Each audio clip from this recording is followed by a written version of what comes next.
नारायणं नमस्कृत्य नरं चैव नरोत्तमं देवीं सरस्वतीं व्यासं ततो जयमुदीरयत्। श्रीन्वतां स्वकथा कृष्ण पुण्यश्रवणकीर्तन हृदयन्तस्थो हि अभद्राणि विधुनोति सुहृत्सतं। नष्टप्रायेषु अभद्रेषु नित्यं भागवतसेवया भगवती उत्तम श्लोके भक्तिर्भवति नैष्टकी। कृष्णाय वासुदेवाय देवकीनन्दनाय च नन्दगोपकुमाराय गोविंदाय नमो नमः। हरे कृष्णा। आज हम रीड कर रहे हैं Shrimad Bhagavatam canto 1 chapter number 3 और आज पढ़ेंगे श्लोक नंबर 33। मूकं करोति वाचालं पंगुं लंघयते गिरिं यत्कृपा तमहं वन्दे श्रीगुरुदीनतारिणं। नमो विष्णुपादाय कृष्णप्रेष्ठाय भूतले श्रीमद् भक्तिवेदांत स्वामिनिति नामिने नमस्ते सरस्वते देवे गौरवाणी प्रचारिणे निर्विशेष शून्यवादी पार्श्वदेशतारिणे। जगद्गुरु शिला प्रभुपाद की जय। शिला गुरुदेव की जय। तो मैं इंग्लिश में भी निकालती हूँ। Verse number 33। यत्रे में सद असद रूपे प्रतिषिद्धे स्वसंविधा अविद्यायात्मनि कृते इति तद्ब्रह्म दर्शनम्। यत्रे में सद असद रूपे प्रतिषिद्धे स्वसंविधा अविद्यात्मनि कृते इति तद्ब्रह्म दर्शनम्।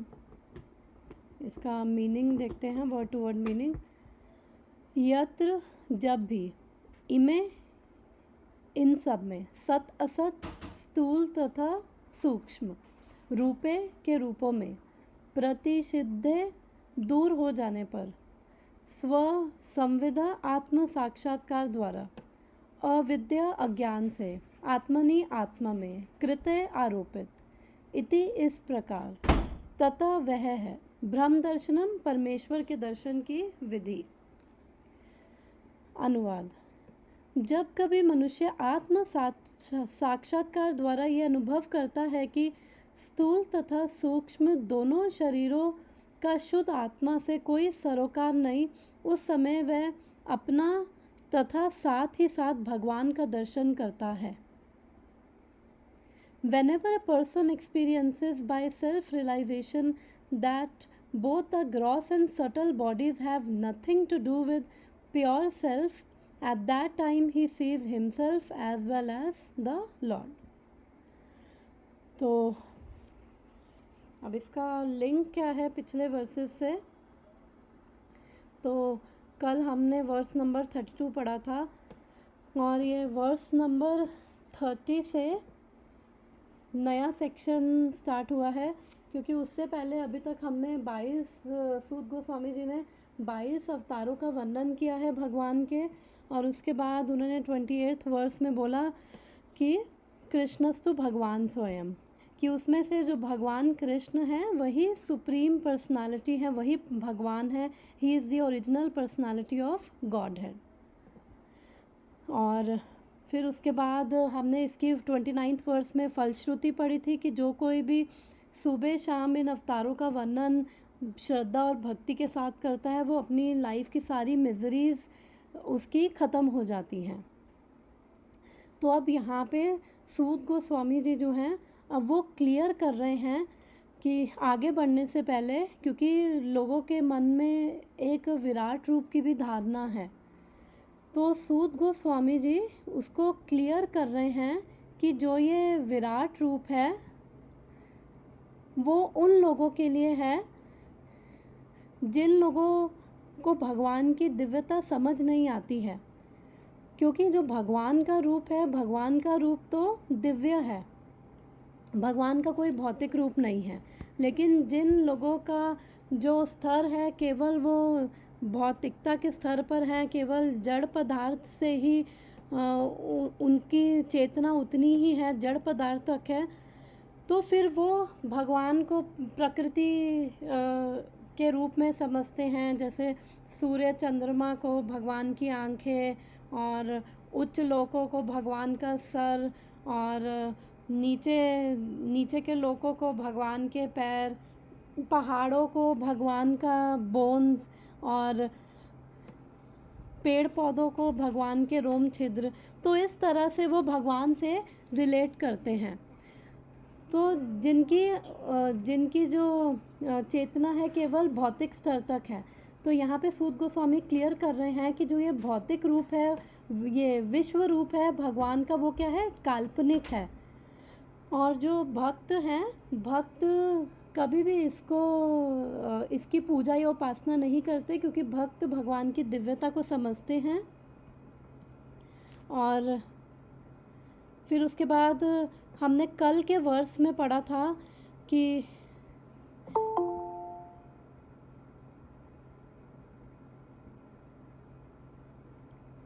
हरे कृष्णा खुशी, हरे कृष्णा माता आई जी। होप मेरी स्क्रीन विजिबल है।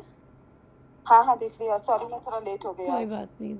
तो मैंने अभी ओवरव्यू दिया है, और फिर हमने कल पढ़ा था कि इस जो ग्रॉस बॉडी है, जैसे अब भगवान के जो रूप को भी वो लोग क्या मानते हैं, भगवान का रूप भी भौतिक मानते हैं।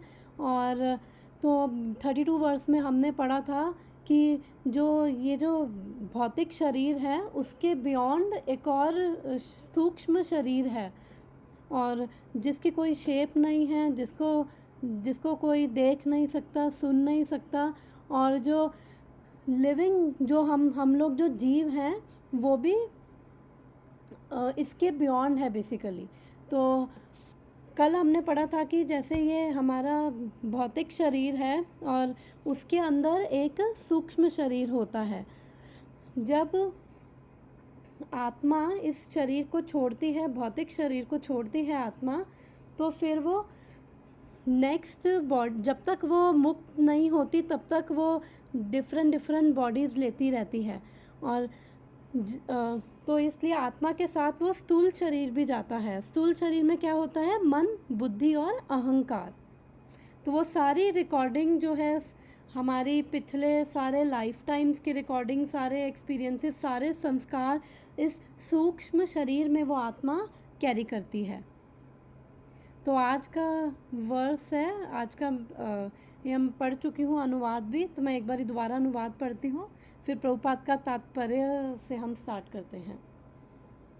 जब कभी मनुष्य आत्म साक्षात्कार द्वारा यह अनुभव करता है कि स्थूल तथा सूक्ष्म दोनों शरीरों का शुद्ध आत्मा से कोई सरोकार नहीं है, उस समय वह अपना तथा साथ ही साथ भगवान का दर्शन करता है। तो कल जैसे हमने पढ़ा कि ये स्थूल शरीर यानी कि जो हमें दिख रही है हमारी ग्रॉस बॉडी, उसके बियॉन्ड क्या है, हमारा सूक्ष्म शरीर है। और तो अब यहाँ पे वो बोल रहे हैं कि जब ये स्थूल और सूक्ष्म दोनों शरीरों से एक्चुअली वो आत्मा शुद्ध हो जाती है, तब वो आत्म साक्षात्कार कर पाती है। तो बेसिकली इस वर्ष में हम ये पढ़ रहे हैं कि आत्म साक्षात्कार या फिर ब्रह्म दर्शन कैसे किया जाए, क्योंकि अभी हमारे ऊपर प्रभुपाद बता रहे हैं कि अविद्या का आवरण है। तो हम तात्पर्य पढ़ते हैं तो उससे हम समझते हैं। आत्म साक्षात्कार तथा मोह में यही अंतर है कि स्थूल तथा सूक्ष्म शरीरों के रूप में भौतिक शक्ति का क्षणिक या भ्रामक आरोपण आत्मा के बाह्य आवरण है। ये आवरण अविद्या से जनित है। ऐसे आवरण भगवान के व्यक्तित्व पर कभी प्रभावशाली नहीं होते।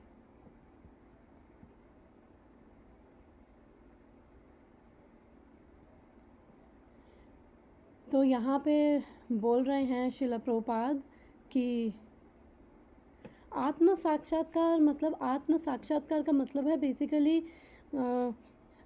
साक्षात्कार मतलब रियलाइजेशन, अपनी सेल्फ रियलाइजेशन, सोल की रियलाइजेशन। तो रियलाइजेशन क्या होता है, जैसे हम भौतिक संसार में भी कुछ हमें अनुभव होता है, तो फिर हम बात करते हैं ना, हाँ मेरे को ये एक्सपीरियंस हुआ, मुझे ये अनुभव हुआ कि इसको ऐसे नहीं ऐसा करना चाहिए था। तो रियलाइजेशन का मतलब है रियल, जो रियल है उसको रियलाइज़ करना। तो ऐसे ही जो स्पिरिचुअल, जो हम कहते हैं स्पिरिचुअल रियलाइजेशन, आत्म साक्षात्कार या फिर सेल्फ रियलाइजेशन, यानी कि जो रियल है कि एक्चुअली में हम क्या हैं, वो रियलिटी को अनुभव करना, वो रियलिटी को रियलाइज़ करना। तो प्रभुपाद बोल रहे हैं कि, मैं इंग्लिश में एक बार फर्स्ट लाइन पढ़ती हूँ। Difference between self realisation and material illusion is to know that temporary और illusory impositions of material energy in the shape of gross and subtle bodies are superficial coverings of the self. The coverings take place due to ignorance. Such coverings are never affected in the person of personality of Godhead.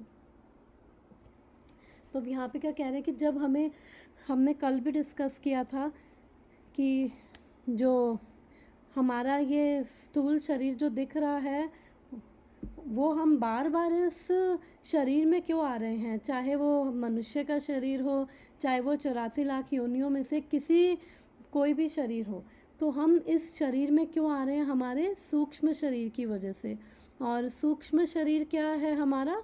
जो मन, बुद्धि और अहंकार से बना हुआ है, वो हमारा क्या है? सूक्ष्म शरीर है, जिसको हम सटल बॉडी भी कहते हैं, जो हमें दिखती नहीं है।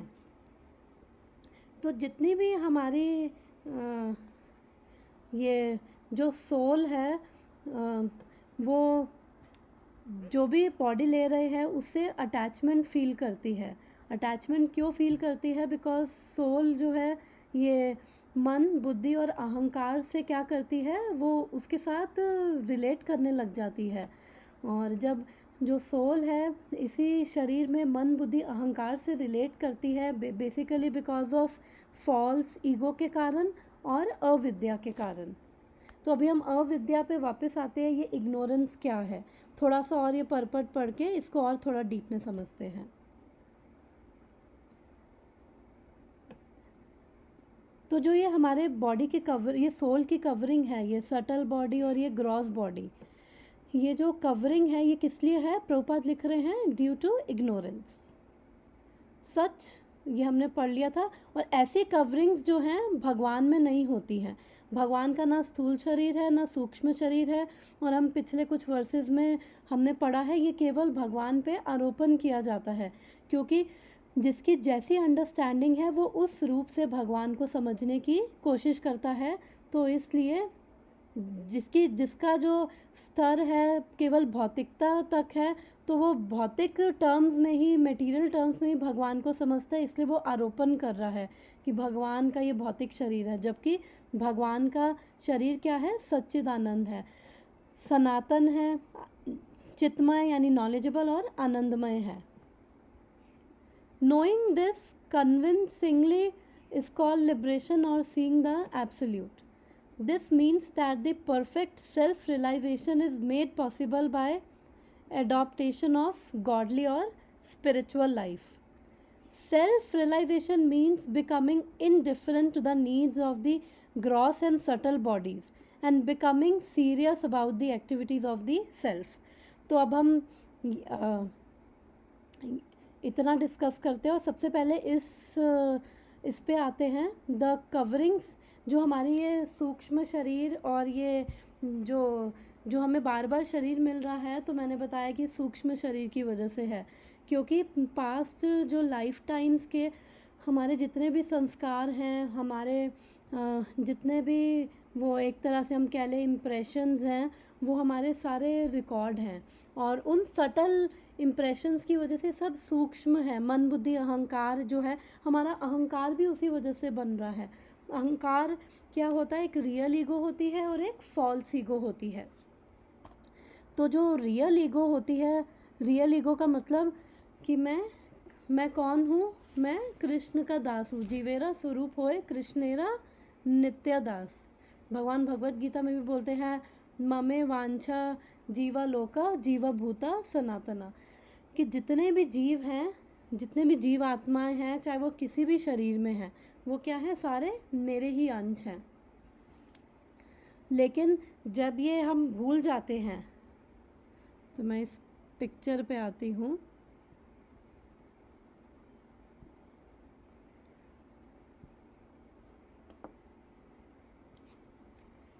तो जब ये हम भूल जाते हैं, और चैतन्य चरितमृत में आता है एक वर्स, कृष्णा भूली सेई जीवा अनादिर बहिर्मुखी, अतएव माया तारे दया संसारा दुखी। कि जब जब जो जीव है कृष्ण को भूल जाता है तो वो क्या हो जाता है, अनादिर बहिर्मुखी। और फिर क्या है, वो माया के इन्फ्लुएंस में, जो माया क्या है, भगवान की ही शक्ति है, भगवान कृष्ण की ही शक्ति है, जिसको हम दुर्गा देवी भी बोलते हैं, माया भी बोलते हैं। तो भगवान की ही शक्ति है। तो फिर वो उस भगवान की माया शक्ति के अंडर आके जो जीव है, फिर वो सारी मिजरीज़ को भोगता है। तो अभी अविद्या कैसे, ये जो हमने पढ़ा कि सारा इग्नोरेंस के कारण है, इग्नोरेंस यानी कि अविद्या के कारण है। तो सबसे पहले क्या होता है, अविद्या क्या है, जो जैसे हम ये पेड़ देख रहे हैं, तो अविद्या क्या है, अविद्या इस पेड़ की जड़ है। तो बेसिकली हमारी जो जड़ है वो भी अविद्या है। तो एक तरह से उसको कंपेयर किया गया है। तो इस जड़ से फिर अलग अलग ब्रांचेज आ रही हैं।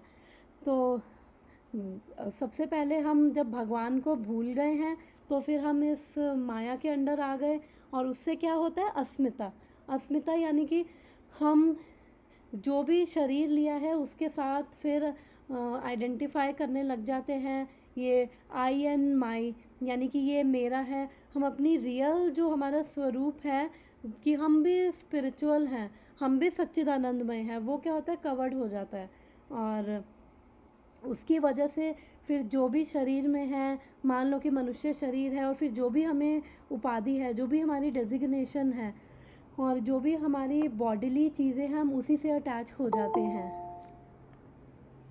एक सेकेंड।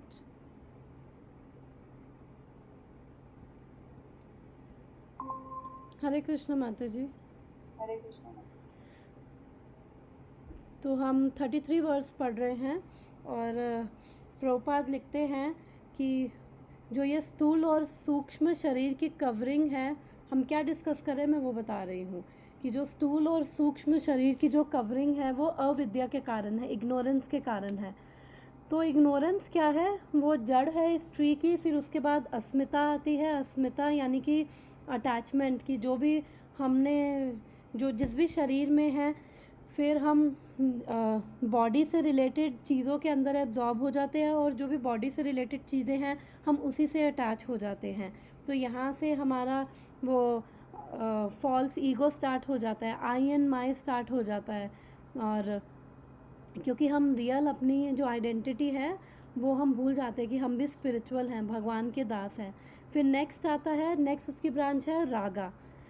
फिर रागा का मतलब अटैचमेंट, कि मैं अब राग, और फिर राग से नेक्स्ट क्या आता है, द्वेष। राग और द्वेष का मतलब है अटैचमेंट और हेट्रेड, कि जो भी बॉडी से रिलेटेड चीज़ प्लेजर दे रही है उससे अटैचमेंट हो जाती है, जो भी हमारे सुख में बाधा हो बन रही है उससे क्या हो जाता है, द्वेष हो जाता है। और ये सब सटल लेवल पे चलता है, और हम फिर उनमें पड़ जाते हैं, अरे तुमने मेरे को, how dare you speak me like this, तुम्हें पता नहीं मैं कौन हूँ। और फिर हम सब भूल के इस राग और द्वेष में, हम रिलेशनशिप्स में भी, हम चीज़ों को भी, हम क्या हो जाते हैं, हम कंट्रोलर, हम मालिक बनना चाहते हैं चीज़ों के। तो राग और द्वेष में फिर हम फंस जाते हैं। और फिर उसके बाद नेक्स्ट क्या आता है, अभिनिवेश। अभिनिवेश का मतलब होता है कि फियर, कि जब हमें राग हो जाता है, किसी चीज़ से अटैचमेंट होगी, और जिस चीज़ से अटैचमेंट नहीं है उससे हमें नफ़रत हो गई है, तो फिर हमें क्या है, हमें जिससे अटैचमेंट है हमें भय होने लग जाता है उन चीज़ों का, कि हम इसे खो ना दें। तो इस तरह से ये हमारी साइकिल चलती रहती है, और ये अस्मिता, राग, द्वेष, अभिनिवेश, हम इन्हीं में ही फिर हमारा ये घूमते रहते हैं। और इस चक्कर में हम क्या करते हैं, पाप, अलग अलग तरह के पाप करते रहते हैं। क्योंकि अब जो हम भूल चुके हैं कि हमारी फाउंडेशनल आइडेंटिटी क्या है, क्योंकि कृष्ण भूले जीव अनादिर बहिर्मुखी, तो हम बहिर्मुख हो गए, क्योंकि जैसे ही कृष्ण से मुड़े तो माया की ओर हम देखने लगे और माया ने फिर फंसा लिया। फिर हम कर्म करते हैं और फिर ये अलग अलग तरह के पाप करते हैं, ये प्रारब्ध अप्रारब्ध कूट बीज, तो ये अलग अलग तरह के जो पाप कर्म हैं उसके अंदर हम फिर फंस जाते हैं।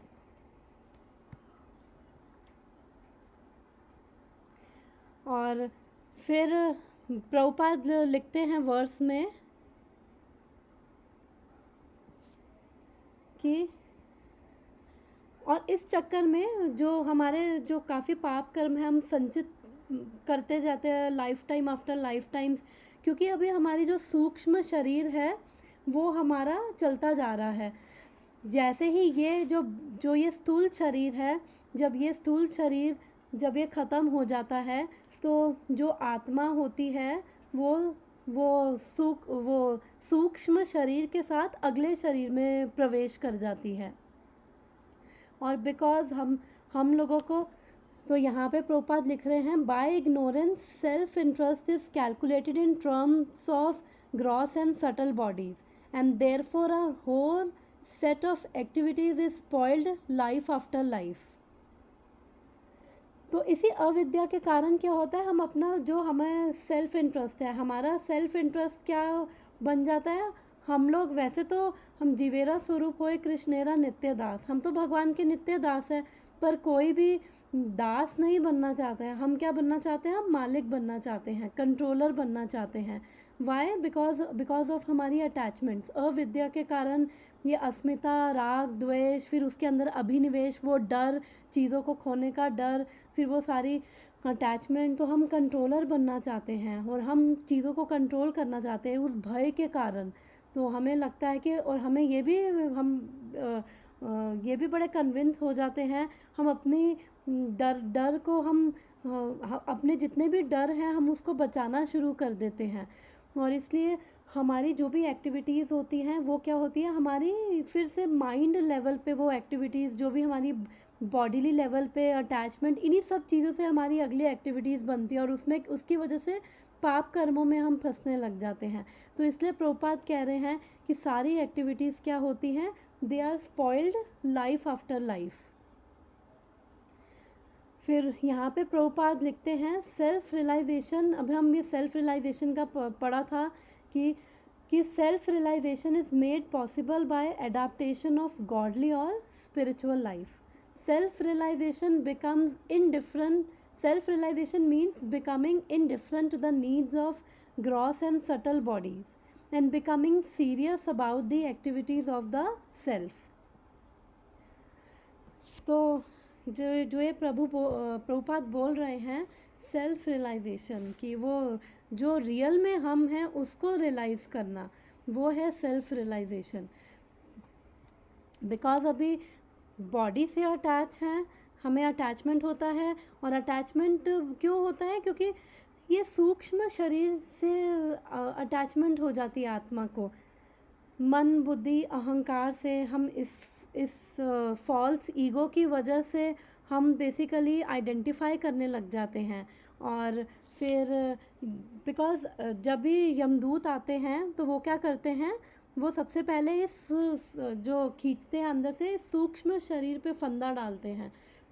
बिकॉज आत्मा इस सूक्ष्म शरीर से अटैच है, तो वो भी जब वो उसको सूक्ष्म शरीर को खींचते हैं तो वो आत्मा भी उसके पीछे पीछे चली जाती है, क्योंकि आत्मा भी है बेसिकली वो अटैच किससे है, सूक्ष्म शरीर से। और फिर यही सूक्ष्म शरीर है, क्योंकि हमारा जो ये पिछले लाइफ टाइम से जो ये सारे संस्कार हैं उसकी वजह से हमारी डिज़ायर्स है, इंक्लिनेशंस हैं, इसकी वजह से क्या है, हमारा सूक्ष्म शरीर कंटिन्यू रहता है, हम इसको डिज़ोल्व नहीं कर पाते। तो इसलिए प्रभुपाद लिख रहे हैं कि जब हम सेल्फ रियलाइज्ड होते हैं, ये आत्म साक्षात्कार करते हैं कि एक्चुअली में मैं कौन हूँ, जब हमें ये समझ आता है, और केवल आत्म साक्षात्कार का मतलब केवल अपने आप को रियलाइज़ नहीं करना है, आत्म साक्षात्कार का मतलब होता है साइमल्टेनियसली भगवत दर्शन भी, कि ये भी रियलाइज़ करना कि भगवान कौन है। क्योंकि ये चीज़ें तो जो ये योगी हैं, ये ज्ञानी हैं, ब्रह्मवादी हैं, निर्विशेषवादी हैं, जो भगवान के आकार को नहीं मानते, जो नेक्स्ट लाइफ को नहीं मानते हैं, जो इवन भगवान को भी नहीं मानते हैं, तो वो भी अगर ध्यान लगाते हैं तो इतना तो वो भी रियलाइज़ कर लेते हैं कि इतनी रियलाइजेशन उनको भी उनको भी अनुभव हो जाता है कि हम ये शरीर नहीं हैं और हम ये आत्मा है। लेकिन सेल्फ रियलाइजेशन का मतलब इतना ही नहीं है कि इतना समझना कि हम शरीर नहीं हैं, हम आत्मा हैं। सेल्फ रियलाइजेशन का मतलब साथ साथ भगवान की भी रियलाइजेशन होना, क्योंकि ये साइमल्टेनियसली ये साथ साथ चलते हैं। जैसे अगर दिन चढ़ता है, जब सूर्य निकलता है तो अंधकार चला जाता है, तो ऐसे ही सेल्फ रियलाइजेशन का मतलब खुद भी जान लेना कि हम कौन है, साथ में ये भी जान लेना कि भगवान कौन है। तो इसका मतलब उस संबंध ज्ञान को हम जान लेते हैं कि खुद भी जान गए कि हम स्पिरिचुअल हैं और उसके साथ भगवान को भी समझ गए कि भगवान स्पिरिचुअल है, इसलिए हम स्पिरिचुअल हैं क्योंकि हम भगवान के अंश हैं। फिर हम उस संबंध को जान लेते हैं, एक्चुअली में हमारा संबंध भगवान से है। तो ये साथ साथ चलता है। तो इसलिए प्रभुपाद कह रहे हैं जब सेल्फ रियलाइज्ड हो जाते हैं तो यानी कि जब ये अभी क्या है, अभी सोल को वो अटैचमेंट है इस सूक्ष्म शरीर से, तो बॉडी से आइडेंटिफाई कर रहा है। तो अभी सारी जो भी बॉडी की जो हॉरर स्टोरी दिख रही है वही सोल उसको एक्सपीरियंस कर रहा है। कल मैंने एग्जांपल दिया था कि जैसे हम लोग एक्चुअली में सोल का ना तो इस ग्रॉस बॉडी ना इस सटल बॉडी, दोनों से आत्मा का कोई लेना देना नहीं है, क्योंकि आत्मा तो स्पिरिचुअल है और ये दोनों क्या है, भौतिक है। तो जो भौतिक है उसका स्पिरिचुअल से कोई लेना देना है ही नहीं, लेकिन बिकॉज आत्मा उसको अटैच है, रिलेट कर रहा है, तो इसलिए जो भी हम ये अज्ञानता के कारण, इग्नोरेंस के कारण, अविद्या के कारण जो भी हम चीज़ें कर रहे हैं, क्योंकि हमें नहीं पता है, जब ये अज्ञानता होती है तो हमें नहीं पता है कि क्या टेम्परेरी है, क्या एटर्नल है, और क्या रियल हैप्पीनेस है, क्या बेसिकली हमें रियल हैप्पीनेस देगा, क्या जॉय है, हमें इन चीज़ों का पता ही नहीं होता। तो जितना हमारा अविद्या में भी जितना कुछ हमें पता होता है हम उसी हिसाब से चीज़ें करते हैं, तो फिर हमें उस पाप कर्मों में फंसते हैं, क्योंकि हमारी अटैचमेंट्स होती हैं। तो हम अपने आप को भी एक्सप्लॉइट करते हैं, दूसरों को भी हम एक्सप्लॉइट करते हैं बिकॉज ऑफ अटैचमेंट्स। तो प्रभुपाद यहाँ पे लिख रहे हैं सेल्फ रियलाइजेशन का मतलब होता है कि इनडिफरेंट हो जाना, कि जो ये बॉडी, सटल बॉडी और ग्रॉस बॉडी है, उसकी अटैचमेंट्स के बियॉन्ड जाना। क्योंकि हम लोग अभी क्या है, जो हमारा आंखें देख रही हैं, जो हमारा मन करना चाह रहा है, जो हमारा कान सुनना चाह रहा है, जो हमारा मुंह बोलना चाह रहा है, अभी वही चीज़ें कर रहे हैं, क्योंकि इन्हीं चीज़ों से अटैचमेंट है। पर जो आत्मा है, soul is not obliged, soul oblige नहीं है, सोल बाध्य नहीं है। जो ये मन, बुद्धि या फिर ये शरीर की जो भी चीज़ें हैं उसको पूरी करने के लिए सोल बाध्य नहीं है, लेकिन बिकॉज वो आइडेंटिफाई कर रही है तो फिर जैसा जो मन कर रहा है वो कर लेती है। फिर क्योंकि ये हमारे को जो ये शक्ति दे रही है, जो ये चेतना है, कॉन्शियसनेस है, वही हमारे पूरे शरीर को एनर्जी दे रही है। वही बिकॉज अभी सोल आत्मा है, वो एक्टिव है, इसलिए हम सब चीज़ें कर पा रहे हैं केवल आत्मा की वजह से। लेकिन आत्मा तो स्पिरिचुअल है, लेकिन हमारी ये मटेरियल अटैचमेंट्स हैं, ये भौतिक अटैचमेंट्स हैं, और इस वजह से जो सोल है वो आइडेंटिफाई कर रही है, तो वो हमारी एक तरह से बैठ के मूवी देख रही है लाइफ की। तो जितना मन और बुद्धि तो अहंकार में है, अज्ञान में है, तो जो वो मूवी दिखा रहे हैं वही आत्मा देख रही है, और वही उन इमोशन से आत्मा रिलेट कर रही है, जबकि आत्मा का इससे लेना देना नहीं है। तो सेल्फ रियलाइजेशन का मतलब कि पहचान लेना कि एक्चुअली में मेरा इस स्थूल और सूक्ष्म शरीर से लेना देना नहीं है। सोल को वो रियलाइजेशन हो जाता है, अनुभव हो जाता है। अभी हमें अनुभव नहीं होता है, क्योंकि अगर अनुभव हो रहा होता तो अनुभव हो गया होता तो फिर तो भगवान के ही शरण में चले गए होते। लेकिन धीरे धीरे हम लोग जब हम सुनते हैं, श्रीमद् भागवतम पढ़ते हैं, तो धीरे धीरे हम अवेयर हो रहे हैं, और धीरे धीरे फिर अवेयर हो रहे हैं, और फिर धीरे धीरे हमारी जो एक्टिविटीज़ है वो भी क्या हो रही है, भगवान की तरफ स्पिरिचुअल हो रही हैं। तो उससे क्या होगा, धीरे धीरे हम उस सेल्फ रियलाइजेशन की स्टेज पे पहुंचेंगे। तो इसलिए प्रभुपाद लिख रहे हैं, the impetus for activities is generated from the self. Self क्या है, ये आत्मा। हिंदी में थोड़ा मुश्किल है इसलिए इंग्लिश में पढ़ रही हूँ। But such activities become illusory due to ignorance of real position of the self. तो इसलिए क्योंकि जो भी एक्टिविटीज़ हो रही हैं वो कहाँ से हो रही हैं, बिकॉज वो सोल बॉडी में है, वो कॉन्शियसनेस पूरे शरीर में स्प्रेड हो रही है, वो फंक्शन करने की, तभी तो वो शरीर फंक्शन कर रहा है। बट बिकॉज अभी अगर पता ही नहीं है क्या करना है, मान लो कि अगर एक जंगल में हैं हम, और उसके बाद जंगल में खो गए हैं, और उसके बाद पता ही नहीं है, ना हमारे पास मोबाइल है, ना हमारे पास कोई जीपीएस है, ना कोई मैप है, तो उसके बाद हम खो गए हैं, तो फिर हम क्या करेंगे, तो हम इधर उधर ही भटकते रहेंगे, क्योंकि पता ही नहीं है, खो गए हैं, और अंधेरा, एकदम अंधेरा जंगल है, अंधकारमय है, और जैसे जो पेड़ों से ढका होता है ना, तो सूर्य की रोशनी भी नहीं पहुंच पाती है। तो अगर हमें दिख ही नहीं रहा है तो फिर हम जाएंगे कहाँ। तो भी सेम हमारी सिचुएशन ऐसी है इस भौतिक संसार में कि पता ही नहीं है, कभी वो अंधकार में हैं और रास्ता भी नहीं पता, कभी इधर मुड़ते कभी उधर मुड़ते हैं, फिर ठोकर खाते हैं, चोट खा के गिर जाते हैं, क्योंकि पता ही नहीं है, क्योंकि भूल गए हैं, खुद भी रास्ता भी भूल गए हैं और खुद को भी भूल गए हैं कि यहाँ पे आए कैसे, जंगल में बस घूम रहे हैं, इधर उधर भटक रहे हैं, तुक्के मार रहे हैं। तो इसलिए कि ऐसी स्थिति में तो फिर आत्मा क्या करेगी, आत्मा एक लाइफ जैसे फिर जहाँ पे अपना मन से समझ आएगा वो वहाँ पे कभी इधर कभी उधर, तो रियल डायरेक्शन तो मिल नहीं पाएगी। तो इसलिए फिर प्रभुपाद लिखते हैं next, when however one meets the self by proper culture the activities of self begin. Therefore, the man who is engaged in the activities of self is called Jivan Mukta or liberated person even in the conditional existence. तो जब when one meets the self by proper culture, proper culture मतलब क्या है, हिंदी में उसको प्रभुपाद लिख रहे हैं, किंतु जब कोई मनुष्य समुचित अनुशीलन द्वारा आत्मा से भेंट करता है तब आत्मा के कार्यों का शुभारंभ होता है। क्योंकि अभी क्या है, अभी भटके हुए हैं, अविद्या में हैं, लेकिन अगर कोई हमें, मान लो कि ऐसे घने जंगल में अगर कोई हमें टॉर्च लेके आता है और हमें बताता है कि देखो ये रास्ता है, यहाँ पे इसी रास्ते पे बस चलते जाओ, अपने आप इस अंधकार से निकल जाओगे, बस इसी को फॉलो करते रहो जो ये रास्ता दिखा रहा है।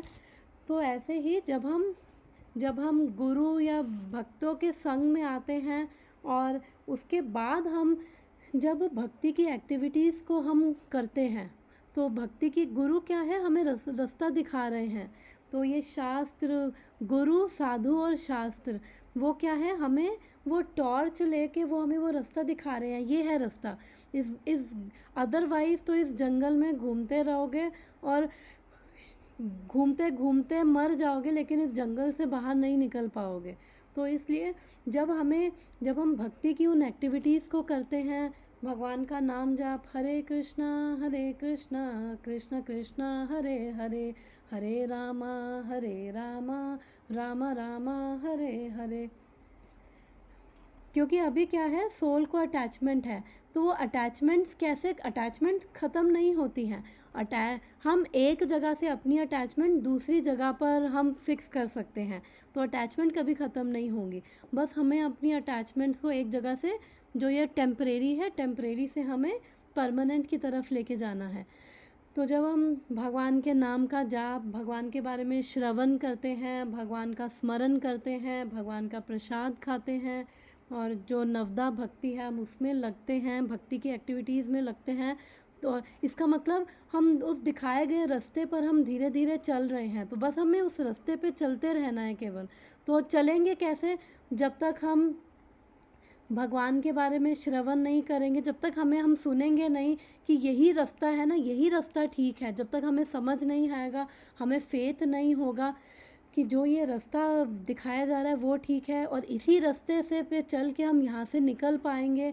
तो जब हम सुनेंगे कि इस रास्ते के, जब हम बाहर जाएंगे, इसके बाहर जो है पूरी लाइट है और कोई मिजरी नहीं है और कोई अंधकार नहीं है और हम अपने जो रियल स्वरूप है उसमें आ जाएंगे। जब हमें ये समझ आती है चीज़ें, तो हमें क्या है, धीरे धीरे हमारी जो अटैचमेंट्स हैं वो हमारी शिफ्ट होने लगती हैं। तो हम क्या होते हैं, जैसे ही हमारी अटैचमेंट्स धीरे धीरे ये इन भौतिक से लेकर ये भगवान पे जाने लगती हैं, तो उससे क्या होता है कि हम भक्ति की एक्टिविटीज़ में हम एंगेज करते हैं। हमारी सेंसेस को, हमारी सेंसेस को भी, हमारे मन को भी जब हम भगवान की सेवा में एंगेज करते हैं, तो उससे क्या होता है कि हम यहाँ से मुक्त हो जाते हैं। और भले ही हम इस भौतिक संसार में हों, लेकिन भौतिक संसार में होते हुए भी हम मुक्त हो जाते। तभी बोला है जीवन मुक्ता, क्योंकि हम उस समय समझ जाते हैं कि एक्चुअली मैं कौन हूँ, मैं एक्चुअली मैं स्पिरिचुअल हूँ और मैं कहाँ बिलोंग करता हूँ, मैं यहाँ नहीं बिलोंग करता हूँ। मेरा जो रियल, जो मेरा वो होम है वो क्या है, भगवान का धाम है। यहाँ पे तो मैं केवल रेंट पे हूँ। तो इसलिए हम उस समय जब ये चीज़ समझ आएंगे, तो भले ही इस भौतिक संसार में है, भले ही इस शरीर में होंगे, लेकिन इस शरीर में रहते रहते ही हम मुक्त हो जाएंगे। इसका मतलब सूक्ष्म शरीर हमारा उसी समय डिज़ोल्व हो गया, क्योंकि सारी अटैचमेंट क्या है सोल की, इस टेम्परेरी चीज़ों से, मन बुद्धि अहंकार से, बॉडी और बॉडी से रिलेटेड चीज़ों से जो सोल की अटैचमेंट है वो ख़त्म हो जाती है। और फिर ख़त्म होके, यहाँ से ख़त्म होके वो सारी अटैचमेंट क्या है जो परमानेंट है, एटर्नल है, वो वहाँ पे भगवान की तरफ उसकी सारी अटैचमेंट मुड़ जाती है। This perfect stage of self-realization is not attained by artificial means, but under the lotus feet of Lord, who is always transcendental. In Bhagavad Gita, Lord says that He is present in everyone's heart, and from Him only all knowledge, remembrance, or forgetfulness take place. When the living being desires to be an enjoyer of material energy, illusory phenomena, the Lord covers the living being in the mystery of forgetfulness, and thus the living being misinterprets the gross body and subtle body mind to be his own self. तो फिर यहाँ पे श्रील प्रभुपाद क्या बोल रहे हैं कि ये जो हमारी सेल्फ रियलाइजेशन की स्टेज है, ये कोई आर्टिफिशियली नहीं आएगी। ये कैसे आएगी? भगवान को जब हम शरणागत होंगे। तो शरणागत कब होंगे? जब हमें पता होगा भगवान की महानता, भगवान की दिव्यता को सुनेंगे, और कि केवल हमें जब समझ आ जाएगा कि भगवान के अलावा हमारा और कोई शेल्टर नहीं है, हमारा और कोई सहारा नहीं है। क्योंकि अभी क्या है कि अभी हम इस भौतिक संसार में हैं और अभी हमें अभी फॉल्स होप्स हैं कि हमें आशा है कि हमारे बहुत सारे अलग अलग फॉल्स शेल्टर्स हैं। कभी हम अपने मन का शेल्टर ले लेते हैं, कभी हम अपने गुस्से का शेल्टर लेते हैं, कभी हम अपनी ईगो का आश्रय लेते हैं, कभी हम खाने पीने का आश्रय ले लेते हैं, कभी हम अपने किसी रिलेशन का आश्रय लेते हैं कि अरे हाँ ये है हमारे साथ, तो अब हमें कोई डरने की ज़रूरत नहीं है। तो ऐसे ही ये सब क्या है, हमारे फॉल्स शेल्टर्स हैं। तो जब हम इन क्योंकि अभी हम खुद भी इस शरीर में हैं, तो जो इस भौतिक शेल्टर्स हैं वही अभी हमें बड़े होपफुल नज़र आते हैं। तो जैसे महाभारत में भी हमने देखा कि जो द्रौपदी, उसके 5 पति थे और 5 पति इतने पावरफुल कि उनके जैसा, उनकी अगर एक पति की भी बात करें, पांडवों की भी बात करें, तो उनके जैसा अगर कोई एक ही ऐसा पावरफुल किसी के पास पति हो तो उसका तो कोई कुछ कर ही नहीं सकता। लेकिन इतना सब होने के बाद भी जो द्रौपदी थी, जब उसका वो वस्त्र हरण किया गया था, तो उसने सबसे सभा में प्रार्थना करी, उसने सबका आश्रय लिया। फिर फाइनली जब उसको समझ आ गया कि अब यहाँ पे कुछ नहीं होने वाला, ये सब फॉल्स शेल्टर्स है, तो फिर उसने फाइनली अपना साड़ी भी छोड़ दिया और अपना हाथ ऊपर उठा के भगवान कृष्ण का आश्रय लिया, क्योंकि वही अल्टीमेटली हम सब की होप है।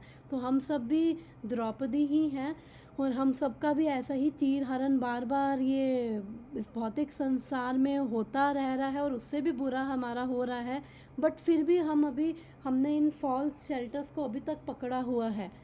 तो हमें बस, जब हमें समझ आ जाएगा, हमें रियलाइज़ हो जाएगा कि भगवान कृष्ण के अलावा हमारा और कोई आश्रय नहीं है, तो उस समय हम एक्चुअली में सेल्फ रियलाइज़ हो जाएंगे। उस समय हमारी सारी मटेरियल मिजरीज फ्री हो जाएंगी, क्योंकि हम समझ जाएंगे कि हम एक्चुअली में हैं कौन। तो क्योंकि अभी हम कवर्ड हैं, और प्रभुपाद ये कह रहे हैं कि भगवान भी क्या है, ये भगवत गीता का एक्चुअली 15th चैप्टर का 15th ये श्लोक है, जो ये प्रभुपाद कह रहे हैं कि Lord says in Bhagavad Gita, He is present in everyone's hearts, and from Him only knowledge, remembrance और forgetfulness takes place.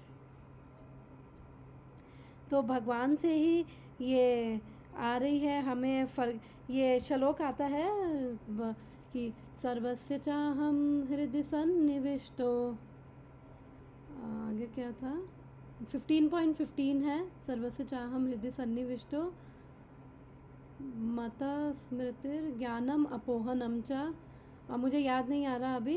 तो बेसिकली पॉइंट ये है, ये भगवत गीता का 15th वर्स है। तो भगवान बोलते हैं कि मैं हर एक के हृदय में हूँ। तो भगवान हर एक के हृदय में हैं, तो भगवान देख पाते हैं कि किसकी क्या डिज़ायर्स है, और जिसकी जैसी इच्छा होती है तो भगवान उसकी फुलफ़िल कर देते हैं। तो अगर किसी की इच्छा है इस भौतिक संसार को एंजॉय करने की, तो फिर भगवान वो उसको कवर कर देते हैं, क्योंकि अगर हमारी इच्छा है इस भौतिक संसार को एंजॉय करने की, तो अगर माया का आवरण नहीं होगा तो हम कैसे एंजॉय करेंगे। तो इसलिए अगर भगवान को भूलने की इच्छा है, तो फिर भगवान पूरा अरेंजमेंट कर देते हैं, ओके तथास्तु। और अगर हमारी इच्छा है भगवान को जानने की, भगवान की शरण में जाने की, तो भगवान पूरा अरेंजमेंट कर देते हैं। भगवान अपने भक्तों को भेज देते हैं, भगवान हमारे जीवन में गुरु, साधु और शास्त्रों को भेज देते हैं। श्रीमद् भागवतम, भगवत गीता और चैतन्य चरितामृत, इनके रूप में, गुरु के रूप में, साधु मतलब भगवान अपने भक्तों को भेज देते हैं, और वो पूरा अरेंजमेंट कर देते हैं कि ये सोल ने ये इच्छा करी है कि ये मेरे पास आना चाहता है, तो भगवान बहुत प्रसन्न होते हैं, और फिर भगवान वैसा अरेंजमेंट कर देते हैं। तो इसलिए जैसी हमारी जो डिज़ायर्स होंगी, तो वैसा ही हमारे लिए अरेंजमेंट हो जाता है। तो अगर हमारी अविद्या में है, तो हमारी कैसी डिज़ायर्स होगी, इग्नोरेंट डिज़ायर्स होगी, क्योंकि life time after life time हमने यही डिज़ायर्स हमारी रही हैं, और हमने यही सब प्रैक्टिस किया है, तो फिर इग्नोरेंट डिज़ायर्स होंगी। तो वो कितनी अनफॉर्चुनेट सिचुएशन हो जाएगी सोल की। तो इसलिए जब भगवान के बारे में सुनते हैं या भक्ति करते हैं, तो उससे क्या होता है, हमारी जो इग्नोरेंट डिज़ायर्स हैं वो हमारी चेंज होती है, वो हमारी स्पिरिचुअल डिज़ायर्स बन जाती हैं। तो जब ऐसी स्पिरिचुअल डिज़ायर्स होती हैं, तो भगवान फिर हमारी वो डिज़ायर्स फुलफ़िल करते हैं। And by the culture of transcendental knowledge, when the living being prays to the Lord for the deliverance from the clutches of forgetfulness, the Lord by his causeless mercy removes the living being's illusory curtain, and thus he realizes his own self. तो फिर भगवान क्या कर रहे हैं, हमारा वो जो माया का आवरण है हटा रहे हैं। और जब दिव्य ज्ञान के अनुशीलन द्वारा जीव विस्मृति के पाश से छूटने के लिए भगवान से प्रार्थना करता है, तो भगवान अपनी अहेतु की कृपा से जीव के मोह जनित आवरण को हटा देते हैं, और वह स्व को अनुभूति करने लगता है। तो जब हम गुरु, साधु और शास्त्र के हम जब कांटेक्ट में आते हैं, भक्तों के कांटेक्ट में आते हैं, तो फिर हमें समझ आता है कि अच्छा ये हमें ये सब अविद्या के कारण है, हमें ये इतनी सारी अटैचमेंट्स हैं, और अगर हम अटैचमेंट्स को नहीं छोड़ेंगे तो मृत्यु तो छुड़वा ही देगी, टेम्परेरी छुड़वा देगी, फिर नेक्स्ट लाइफ में जाएंगे, फिर नई अटैचमेंट्स हो जाएंगी, फिर वापस से वो क्योंकि अभी सूक्ष्म शरीर तो हमारा ख़त्म नहीं हुआ है, तो मृत्यु का अर्थ है सूक्ष्म शरीर, ये स्थूल शरीर ये सूक्ष्म शरीर से अलग हो जाता है, बिकॉज अभी ये सूक्ष्म शरीर ख़त्म नहीं हुआ है, तो फिर वो नेक्स्ट बॉडी में जाएगा। वो बॉडी ज़रूरी नहीं मनुष्य की योनि हो, वो कोई भी योनि हो सकती है, और उन सब योनियों में तो हम थोड़ी ये आत्म साक्षात्कार कर पाएंगे, केवल मनुष्य जीवन में ही हम आत्म साक्षात्कार कर पाएंगे, भगवान की अनुभूति। आत्म साक्षात्कार का मतलब मैंने बताया कि केवल अपने आप को जानना नहीं, साथ साथ भगवान को भी जानना कि हम कौन हैं और हम किसके अंश हैं, तो वो एक्चुअली में कंप्लीट सेल्फ रियलाइजेशन है।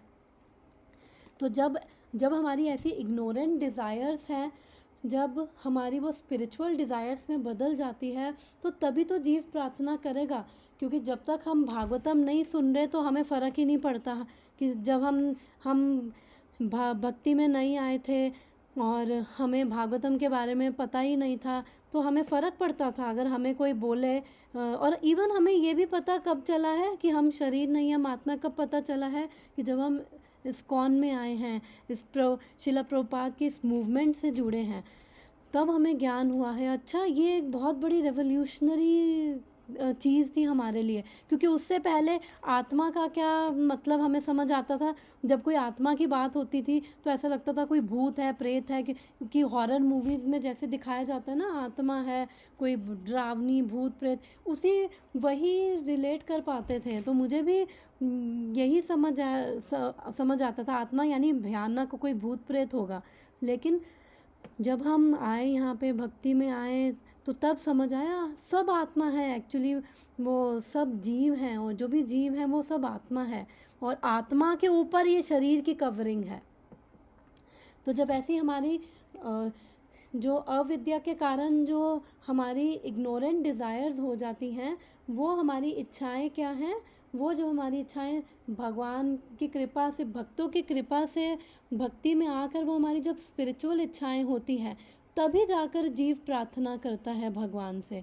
क्योंकि जब हमें नहीं पता था कि हम लोग भगवान के अंश हैं, और ये भागवतम पढ़ना और सुनना कितना इम्पॉर्टेंट है, इसका श्रवण करना कितना इम्पॉर्टेंट है, तब तक हमें फ़र्क नहीं पड़ता था, और तब तक हम इग्नोरेंस में थे, और जब तक इग्नोरेंस में थे तब तक हमें लगता था हाँ ठीक है, जो कर रहे हैं बहुत सही कर रहे हैं, और फिर वही सब चीज़ें, राग द्वेष, फिर भय, उन्हीं सब चीज़ों में ही थे, और उन्हीं में ही हम बड़े कंफर्टेबल भी होके बैठे हुए थे, और हमें लगता था बस इसी से ही हम अपने डर को बचाने के लिए अलग अलग चीज़ें कर रहे थे। हम दूसरों को कंट्रोल करना, दूसरों को एक्सप्लॉइट करना, क्योंकि भय इतना उत्पन्न हो जाता है चीज़ों को लेकर, अटैचमेंट इतनी होती है, तो उन्हीं में ही हम लोग बड़े कंफर्टेबल होके बैठे थे। जब हम भक्ति में आते हैं तो हमें समझ आता है अरे ये चीज़ें ठीक नहीं हैं, तो फिर हमें अपने आप की अनुभूति करनी, और एक्चुअली में हम स्पिरिचुअल हैं।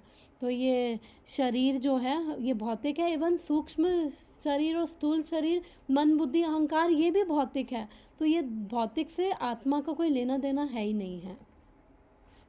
तो फिर भक्ति करते हैं तो भक्ति से क्या है, ये मोह का जो ये आवरण है, जो ये अलग अलग धारणाएं हैं, अलग अलग कंसेप्शंस हैं हमारी, वो हमारी दूर हो जाती हैं।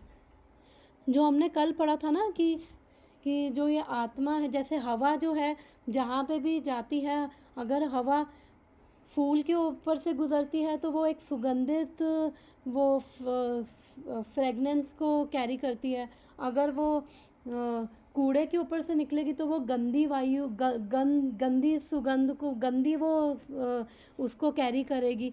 तो ऐसे ही हम जो हमारे जो ये सूक्ष्म शरीर है, वो भी जिन कितने जन्मों में जैसे जैसे वो कांटेक्ट में आया है, 3 गुणों के कांटेक्ट में, उसी हिसाब से संस्कार वो कैरी करके चल रहा है, तो इसलिए आत्मा के लिए एक बर्डन है। और उसकी वजह से फिर वो इच्छाएं हैं, और इच्छाओं की वजह से फिर बार बार शरीर लेना पड़ता है, क्योंकि बार बार पाप कर्म करते हैं अविद्या के कारण, और फिर शरीर लेना पड़ता है। तो जब और फिर उसकी उसकी वजह से हमारी अलग अलग धारणाएं हैं।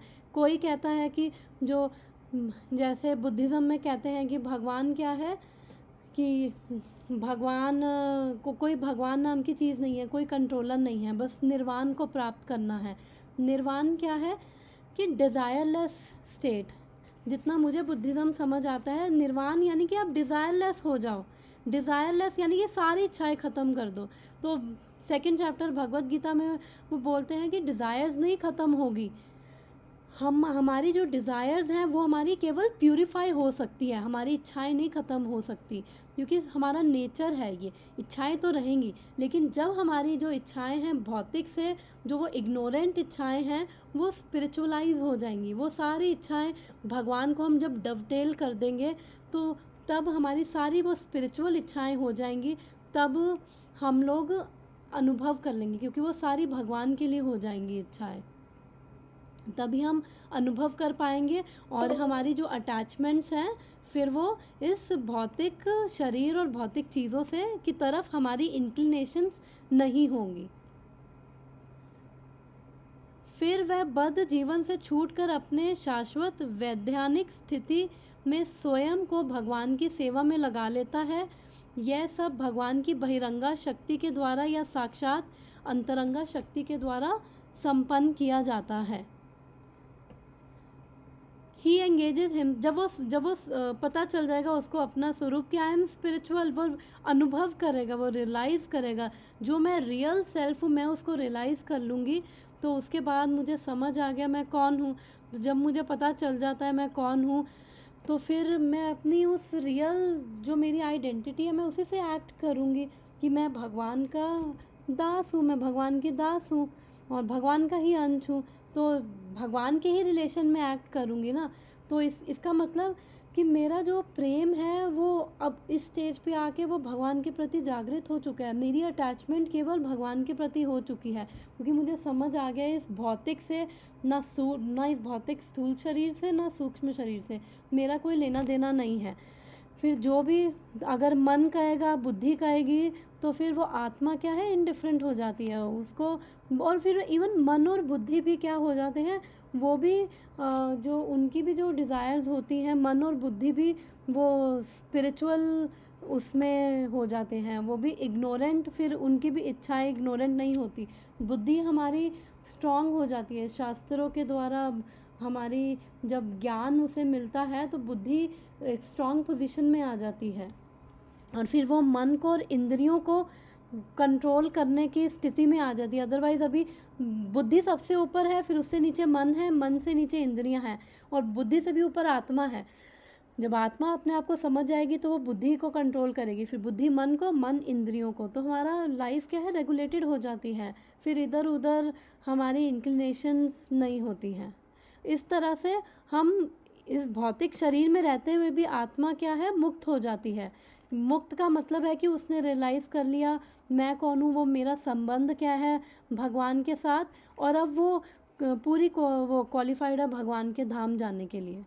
और ये कैसे हो रहा है, क्योंकि जब हम रियलाइज्ड हो जाते हैं, तो फिर जब हम सेल्फ रियलाइज हो जाएंगे तो भगवान की अंतरंगा शक्ति, जो सारे भगवान के स्पिरिचुअल वर्ल्ड में भगवान की सारे इंस्ट्रक्शंस के अकॉर्डिंग भगवान की लीलाओं का वो संचालन कर रही है, वो भगवान की अंतरंगा शक्ति है, जो बेसिकली श्रीमती राधा रानी का ही एक तरह से हम एक्सपेंशन कह सकते हैं। तो जब वो जो ये बहिरंगा शक्ति भी यहाँ पे लिखा है, बहिरंगा शक्ति यानी कि भगवान की ये महामाया।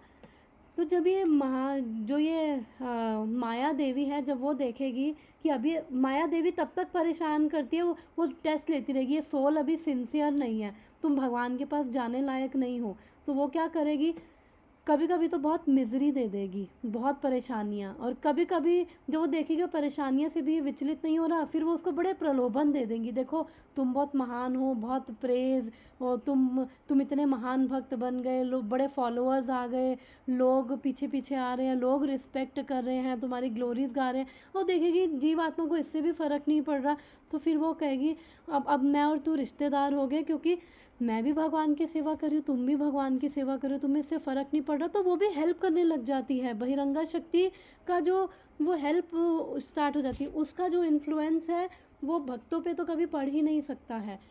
और वो भी फिर देखती है कि सिंसियर सोल है, तो मेरा यहाँ पे कोई लेना देना है ही नहीं, क्योंकि अब ये भगवान का शुद्ध भक्त है, जैसे हशीला हरिदास ठाकुर थे, तो माया देवी प्रोस्टिट्यूट के रूप में आई, तो वो इतनी सुंदर, क्योंकि जब माया आ जाएगी खुद तो उससे सुंदर तो कोई क्या होगा, तो वो आई, और हरिदास ठाकुर किस में लगे हुए हैं, हरि नाम में ही लगे हुए हैं, और वो उस वैश्या से बोल रहे हैं कि मैं तुम्हारी इच्छा पूरी करूँगा, लेकिन रुको पहले मुझे हरि नाम करने दो। तो वो इतना वो हरि नाम पूरा दिन बैठ के हरि नाम किया, 1 दिन 2 दिन 3 दिन, उसके बाद वो प्रोस्टिट्यूट ने सरेंडर कर दिया बस।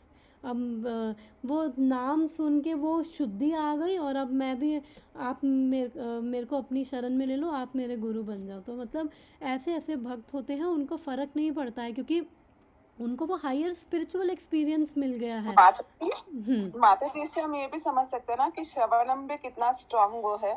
श्रवण ही एक्चुअली में पावरफुल है, श्रवण से ही हम इस स्थिति पे पहुंचेंगे, क्योंकि जब हम नहीं श्रवण करते, इवन भक्ति में भी होंगे, अगर श्रवण नहीं भी करेंगे ना, तो ठीक है माला करे, कोई फ़र्क नहीं पड़ रहा, लेकिन जब हम श्रवण करते हैं ना, तो हमारा फेथ स्ट्रांग होता है, भगवान की कृपा होती है, उससे हम भगवान का नाम जाप कर पाते हैं, उससे हमारी जो कॉन्शियसनेस है हमारी ठीक रहती है, क्योंकि हम रोज़ माया से युद्ध लड़ रहे हैं, क्योंकि अभी ऐसी स्थिति तो है नहीं कि एकदम शुद्ध भक्त बन गए, एकदम सेल्फ रियलाइज हो गए, तो उस केस में डेली माया से लड़ना है। तो माया से लड़ने के लिए जितना स्ट्रांग हमारा श्रवण होगा, तभी हम बच पाएंगे और माया से जीत पाएंगे, क्योंकि माया का तो काम है, माया की सेवा है, जब तक कोई सिंसियर नहीं होगा तब तक तो वो अपने पास फेंकती रहेगी, वो ढक के रखेगी। लेकिन जब हम भक्ति करते हैं तो भगवान की जो अंतरंगा शक्ति है, यानी कि प्लेजर पोटेंसी, अंतरंगा शक्ति की वजह से ही तो हमें ये हायर स्पिरिचुअल एक्सपीरियंस मिलने लग जाता है, हमें और श्रवण का मन करता है। जितना हम श्रवण कर रहे हैं, अगर किसी की श्रवण में रुचि है, तो इसका मतलब कि भगवान की उस पर कृपा है, कि तभी वो भगवान के बारे में सुनने में रुचि, और जितनी ज़्यादा सुनने लगते हैं, उतनी ज़्यादा और रुचि सुनने में बढ़ती है, उतना ज़्यादा और हृदय में भगवान के प्रति प्रेम बढ़ता है, और फिर हमारे जो भी चित्त है हमारा शुद्ध होता है। तो yes, Shravan is very powerful, केवल यही हमें बचा सकता है इस कलयुग से, और हमें भक्ति के क्योंकि अभी हम घने जंगल में हैं, और जितना हम श्रवण करते जाएंगे तो उस रास्ते पे जो हमें रास्ता, अभी हम सबके पास एक बहुत ही वैलिड पाथ है हम सबके पास, तो लेकिन उस रास्ते पर चलना भी ईजी नहीं है। तो उस रास्ते पर चलने के लिए केवल श्रवण के द्वारा यहाँ पे प्रभुपाद लिख रहे हैं ना कि भगवान की अहेतु की कृपा होती है, बाय हिज कॉजलेस मर्सी। अहेतु की कृपा, कॉजलेस मर्सी यानी कि कोई कारण नहीं है। तो जब ऐसे जीवात्मा जब श्रवण करेंगे, तभी भगवान से वो प्रार्थना कर पाएंगे, तभी उस कॉन्शियसनेस में रह पाएंगे सुन के। और डेली हम लोग तो डेली माया से लड़ रहे हैं, तो इसलिए हमें डेली युद्ध कर रहे हैं, तो डेली हमें डोज चाहिए है। तो इसलिए हम लोग हफ्ते में 6 दिन तो मिलते ही हैं, 6 दिन हम श्रवण और कीर्तन दोनों करते हैं। तो मैं बोल के भी अपने आप को श्रवण, मेरा भी श्रवण हो रहा है, और आप सबका भी श्रवण हो रहा है, और कीर्तन भी हमारा साथ साथ हो रहा है। तो मैं भी श्रवण कर रही हूँ, साथ में कीर्तन भी कर रही हूँ, आप लोग भी श्रवण कर रहे हो, साथ में हम लोग कीर्तन कर रहे हैं। भगवान की ग्लोरीज को गाना, श्रवण, कीर्तन और स्मरण, ये सारी चीज़ें इकट्ठे हो रही हैं। हम भगवान को भी स्मरण कर पा रहे हैं, हम रियलाइज़ कर पा रहे हैं कि एक्चुअली किस स्थिति में है और हम क्या हैं। तो धीरे धीरे हमें वो अनुभव स्ट्रांग हो जाएगा और ये 100% होगा। केवल श्रवण से भक्ति की हमारी स्ट्रांग होगी, और भक्ति में जैसे जैसे हम उन्नत होते जाएंगे तो हमारी ये रियलाइजेशन स्ट्रांग होती जाएगी। हमारी मटेरियल अटैचमेंट्स है वो धीरे धीरे लूज़ होती जाएंगी, क्योंकि अल्टीमेटली अटैचमेंट्स तो हमें छोड़नी ही है। अगर हम खुद छोड़े नहीं तो ये मृत्यु है वो हमारी सारी अटैचमेंट्स तो छुड़वाएगी। इसलिए वक्त रहते हुए जब हम संभल जाते हैं, जितना हम भगवान की तरफ सुनते हैं, तो हमारी धीरे धीरे भगवान की तरफ अटैचमेंट हम सबकी हो रही है ना। तभी तो हम श्रवण करने आ रहे हैं, तभी तो हम अपना टाइम लगा के, हम क्यों 6 दिन हफ्ते में मिल रहे हैं, डेली हम मिलते हैं और 6 दिन हम भगवान के बारे में श्रवण कीर्तन और स्मरण हम तीनों चीज़ें कर रहे हैं। क्यों? क्योंकि हमें वो रुचि धीरे धीरे उत्पन्न हो रही है और उससे हमें स्पिरिचुअल स्ट्रेंथ मिल रही है, भगवान का सपोर्ट मिल रहा है, भगवान की कृपा मिल रही है, और हम तभी ये कर भी पा रहे हैं क्योंकि कृपा है तो कर पा रहे हैं। और अपनी मर्ज़ी से आ रहे हैं, ऐसा नहीं है कि किसी को यहाँ पे आने के लिए किसी को पैसे दिए जा रहे हैं या फिर किसी को मार पीट के ज़बरदस्ती यहाँ पे बुलाया जा रहा है आओ सुनो। तो अपनी मर्ज़ी से आ रहे हैं, वॉलंटरली आ रहे हैं। मैं भी अपनी मर्ज़ी से ये बोल रही हूँ भगवान की कृपा प्राप्त करने के लिए, और आप लोग भी अपनी मर्ज़ी से सुन रहे हो क्योंकि भगवान की कृपा प्राप्त करने के लिए। और किसी को कोई यहाँ पे मटेरियल वो चीज़ कोई वो नहीं हो रहा, लेकिन हम सबको स्पिरिचुअली हम सबको बहुत बेनिफिट हो रहा है, भगवान की कृपा प्राप्त हो रही है, भगवान का प्रेम प्राप्त हो रहा है, चित्त हमारा शुद्ध हो रहा है, और हमारी जो माला है धीरे धीरे हमारे अपराध हमारे कम होंगे, और माला है हमारी धीरे धीरे अच्छी होगी उससे। तो यस, तो यहीं पे ही मैं स्टॉप करना चाहूँगी। आई थिंक टाइम कितना हुआ है हमारा, अभी 5 मिनट है। तो किसी को कुछ ऐड करना है लास्ट 5 मिनट्स में? तो बेसिकली इस वर्स में यही बताया गया है कि कैसे सेल्फ रियलाइज़ करें, और आत्मा का ये सटल बॉडी और ग्रॉस बॉडी से कोई लेना देना नहीं है। जब हम ये रियलाइज़ कर लेंगे तो उस समय एट दैट टाइम ही sees himself as well as Lord. तो जो खाली अपने आप को जान पा रहे हैं वो भी एक तरह से कंप्लीट नहीं है, वो सेल्फ रियलाइजेशन नहीं है। तो अपने आप को भी जानना, साथ में भगवान को भी जानना, ये रियल सेल्फ रियलाइजेशन है। तो तभी हम समझ पाएंगे कि ये स्थूल और भौतिक शरीर से कोई लेना देना नहीं है। और जब फाइनली इन अटैचमेंट्स हमारी अटैचमेंट्स प्यूरिफाई होंगी, जब जैसे हमारी अटैचमेंट्स हमारी डिज़ायर्स प्यूरिफाई हो जाएंगी तो उस समय हम अपने आप को भी देख पाएंगे, भगवान के भी दर्शन कर पाएंगे। तो इस श्लोक में यही बताया गया है। और हमारी सारी जो धारणाएं हैं, क्योंकि पिछले श्लोकों में यही चल रहा है ना, विराट रूप भगवान का वो कह रहे हैं भौतिक है और स्थूल भी है, तो ऐसा नहीं है। तो ये हमारी सारी गलत धारणाएं हैं जो ये कहते हैं कि भगवान निर्विशेषवादी आकार नहीं है, तो ये एक तरह से कंप्लीट नहीं है, ये इनकरेक्ट है। भगवान एक पर्सन है और उनको हम पर्सनल फॉर्म में रियलाइज़ कर पाएंगे, उनके साथ एक संबंध है हमारा, वो संबंध हम अनुभव कर पाएंगे। कितना अच्छा होगा कि जो इस पूरे जगत के स्वामी हैं उनका जो संबंध है मेरे साथ सबके साथ, जब हम वो संबंध को रियलाइज़ कर पाएंगे कितना ब्लिसफुल, कितना आनंदमय फील कर पाएंगे। और धीरे धीरे हम उस आनंद को धीरे धीरे अपने हर कोई अपने लेवल पे जो जितना शरणागत है उस लेवल पे वो भगवान की अंतरंगा शक्ति के अंडर है और उस लेवल पे वो संबंध को फील भी कर पा रहा है।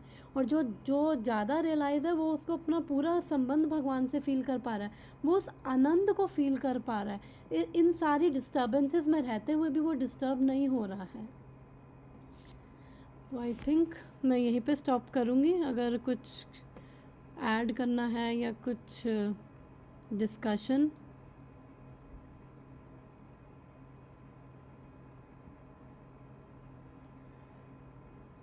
ओके, तो फिर हम कल सुबह ही मिलते हैं। इंडिया टाइम रात को 8:30 रहेगा और अपना टाइम रात को 9 बजे। और कल हम जैव धर्मा रीड करेंगे and then Chaitanya Charitamrita Friday को। तो thank you so much everyone. Yes माता जी, कोई अलग क्वेश्चन है इससे रिलेटेड नहीं है? यस माता जी, जो आज डिस्कशन है 3 मिनट। माता जी, क्या गौरंग माता जी गौरांग महाप्रभु कब जन्म लेते हैं, मतलब कब अवतरण होता है उनका, गौरांग महाप्रभु का? ब्रह्मा जी के हर कल्प में होता, मतलब हर कल्प में होता माता है जी कि जो मैंने सुना है कि भगवान कृष्ण ब्रह्मा जी के एक दिन में एक बार ही आते हैं, और मतलब वो हर कल्प में आते हैं? नहीं, एक दिन में एक बारी। कल्प कल्प की अलग अलग डेफिनेशन है, तो कल्प दिन भी हो सकता है, कल्प एक मनु का टाइम पीरियड भी हो सकता है, या ब्रह्मा जो अलग अलग उसका डेफिनेशन है। तो ब्रह्म अच्छा। चैतन्य महा अभी कृष्ण तो आते हैं 7वें मनु के 28वें द्वापर युग में। तो जो मैंने सुना है हाँ जी। उसके बाद चैतन्य महाप्रभु, उसके जो नेक्स्ट कलयुग होता है 28वां द्वापर युग के बाद जो कलयुग होता है, चैतन्य महाप्रभु उसके अंदर आते हैं। स्वयं स्वयं कृष्ण चैतन्य महाप्रभु बन के आते हैं। तो जो मैंने सुना, तो वो भी एक ही बार आते हैं भगवान कृष्ण के ब्रह्मा जी के एक दिन में एक बारी, यानी कि 1000 बारी, ये 1000 बारी युग बीत जाते हैं उसमें एक बार ही आते हैं केवल चैतन्य महाप्रभु हाँ भी और कृष्ण भी। हाँ हाँ। अच्छा ठीक है, मुझे यही पूछना था। और मैंने जितना सुना है कि जो बाकी इसमें ठीक है, बाकी अवतार आते हैं माता जी, लेकिन स्वयं हाँ कृष्ण नहीं बाकी, आते। हाँ बाकी अवतार ठीक आते है, रहेंगे अलग अलग युगों में, अलग अलग कल्पों में, अलग अलग उसमें आते रहेंगे, लेकिन स्वयं कृष्ण हाँ। नहीं आते हैं। तो हम तो फॉर्चुनेट हैं। माता जी सिर्फ इसी मनवंतर 7वें मनवंतर में ही आएंगे, मतलब और किसी में नहीं आएंगे? 7वें मनवंतर के 28वें द्वापर युग में केवल मतलब इट कृष्ण इज दैट आएंगे। Much special. हाँ, यस, व्यवस्वत दैट मनो के। मच, यस हाँ यस, वैवस्वता मनु के। यस यस, ठीक है, ठीक है। ठीक है। तो अब कॉल ख़त्म हाँ हो जी, जाएगी, तो हम कल मिलते हैं। तो thank you so much. Hare Krishna. Thank you माता जी, हरे थैंक यू कृष्णा। माता जी, हरे हरे कृष्णा। कृष्णा।